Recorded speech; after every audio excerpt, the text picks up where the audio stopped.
নমস্কার বন্ধুরা, সোমাস কিচেন ডায়েরিতে স্বাগত। আজকের রেসিপি হলো ছানার কোপ্তা কারি। আজকের উপকরণ হলো আমি দুধটাকে লেবু দিয়ে কেটে রেখেছি, ছানা করে রেখেছি।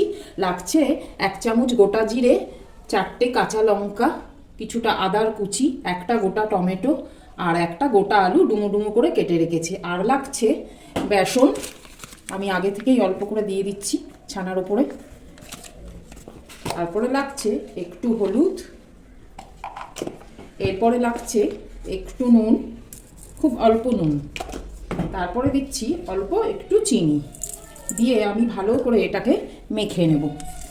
আমি ভালো করে মেখে নিচ্ছি ছানাটাকে, সব কিছু দিয়ে এইভাবে চটকে চটকে মেখে নিতে হবে ছানাটাকে। এইভাবে এক একটা এরকম করে তৈরি করে নিতে হবে, হাতের মধ্যে রেখে রেখে। আমি তেলটা গরম করে রেখেছি, আমি একটা করে ছেড়ে দেবো। প্রত্যেকটা বড়া এইভাবে করে নিতে হবে ছানার। আমি এরকম করে একটা একটা উল্টে নিচ্ছি। এরকম হালকা লাল লাল করে ভেজে তুলে নিতে হবে। বাকিগুলোও হচ্ছে, এগুলো একটু হালকা লাল লাল হয়ে গেলে আমি তুলে নেব। আমি ওই তেলেই আলুগুলো ছেড়ে নুন হলুদ দিয়ে হালকা ভেজে নিচ্ছি। বাকি মশলাটা আলু ভাজা হয়ে গেলে আমি দেবো। আমি আদাগুলো দিয়েছি, এরপরে 4টে কাঁচা লঙ্কাও দিয়ে দিচ্ছি, এরপরে গোটা জিরেটা দিয়ে আমি একটা পেস্ট বানিয়ে নেব। আমার আলু ভাজার তেলের মধ্যেই আমি একটা তেজপাতা আর একটু গোটা জিরে দিয়ে ফোড়নে দিয়ে দিলাম। এরপরে আমি টমেটোটা রেখেছিলাম, ওটাও আমি দিয়ে দিচ্ছি। টমেটোটা একটু হালকা ভাজা ভাজা করে নেব। এরপরে আমি আদা লঙ্কা আর গোটা জিরে আর লঙ্কার পেস্টটা দিয়ে দিচ্ছি। আজটা এখন আমি জোরে দিয়ে দেবো। এরপরে বাকি মশলাগুলোও আমি দিয়ে দেবো। 1 চামচ হলুদ, 1 চামচ নুন, অল্প 1/2 চামচের মতন কাশ্মীরি লঙ্কার গুঁড়ো দিয়ে ভালো করে আমি এটা মিক্স করে মিনিট 10 ধরে একটু কষবো। এরপরে আমি একটু মটরশুঁটি এর উপরেও দিয়ে দিচ্ছি, দিয়ে ভালো করে আবার কষে নেব।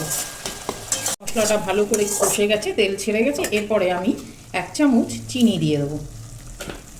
চিনিটা দিয়েই আমি তার সঙ্গে ভাজা আলুটা দিয়ে দেবো। এরপরে আঁচটাকে জোরে করে আমি একটু আলু আর মশলাটাকে কষবো। আলু আর মশলাটা কষা হয়ে গেছে, এরপরে আমি জলটা দিয়ে দিচ্ছি। মিডিয়াম একটা জলটা দিলাম, আর একটু জল দেব আলুটা সেদ্ধ হওয়ার জন্যে। এরপরে আলুটা সেদ্ধ হয়ে গেলে আমি বড়াগুলো এক এক করে দিয়ে দেবো। আমার ঝোলটা একটু ফুটে উঠুক।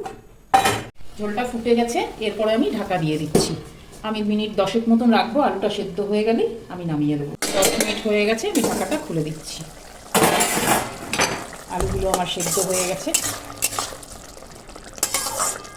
এরপরে আমি আঁচটাকে একটু জোরে দিয়ে ছানার বড়াগুলো দিয়ে দিচ্ছি। এটা বেশি ফোটাবো না, তাহলে গলে যাবে ছানার বড়াগুলো, সব ভেঙে ভেঙে যাবে। একটু গরম মশলা দিয়ে দিচ্ছি, আমি খুব কম গরম মশলা দিলাম। এরপরে আঁচটা নিভিয়ে দিলাম। আমার ছানার বড়ার কোপ্তা কারি রেডি। যদি এই রেসিপিটা ভালো লেগে থাকে তাহলে একটা লাইক, শেয়ার আর সাবস্ক্রাইব করবেন, আর বেল আইকনটা প্রেস করতে ভুলবেন না।